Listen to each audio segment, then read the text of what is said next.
Pertengahan Juni, lokasi revitalisasi Pasar Mardika bersih dari pedagang. Dinas Perindustrian dan Perdagangan atau Disperindak Kota Ambon memastikan pertengahan bulan Juni 2021 seluruh lapak pedagang akan dibongkar dan dipindahkan ke lapak-lapak yang dibangun pemerintah untuk revitalisasi Pasar Mardika. Hal tersebut disampaikan langsung oleh Kepala Disperindak Kota Ambon, Sir John Slarmanet saat diwawancarai tim DMS Media Group di Balai Kota Ambon pada hari Kamis. Menyikapi masih banyak pedagang melakukan rutinitas pada seputaran lokasi Pasar Mardika. Dijelaskan Slarmanet, sesuai rencana pada pertengahan bulan Juni, seluruh lapak di lokasi yang akan menjadi tempat revitalisasi pada kawasan Pasar Mardika akan dibongkar dan dibersihkan dari rutinitas pedagang. Tugas dan tanggung jawab pemerintah kota yakni untuk merelokasi seluruh pedagang yang menempati kawasan pembangunan pasar modern, dan tugas Disperindak yaitu melakukan pemberitahuan resmi selama 3 kali untuk para pedagang agar segera mengosongkan lokasi tersebut. Disperindak Kota Ambon akan segera mengirimkan surat pemberitahuan pertama kepada para pedagang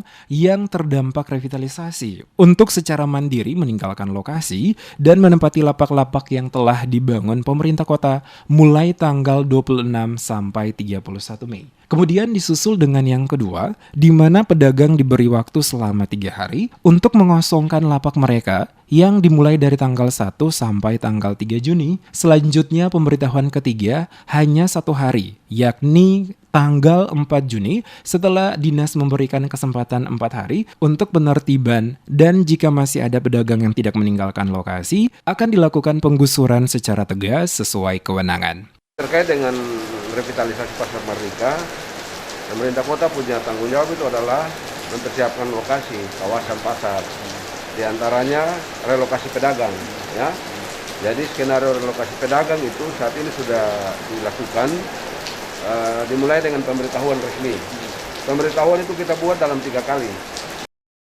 Lebih lanjut, Slarmanet menambahkan, dalam waktu dekat tahapan proses lelang revitalisasi akan dilakukan untuk seluruh lokasi yang menjadi tempat revitalisasi ini harus clear. Dirinya meminta pedagang untuk segera meninggalkan lokasi dan menempati lapak pada 3 lokasi yang telah dibangun, karena setelah pemberitahuan berakhir, proses eksekusi lahan akan dilakukan.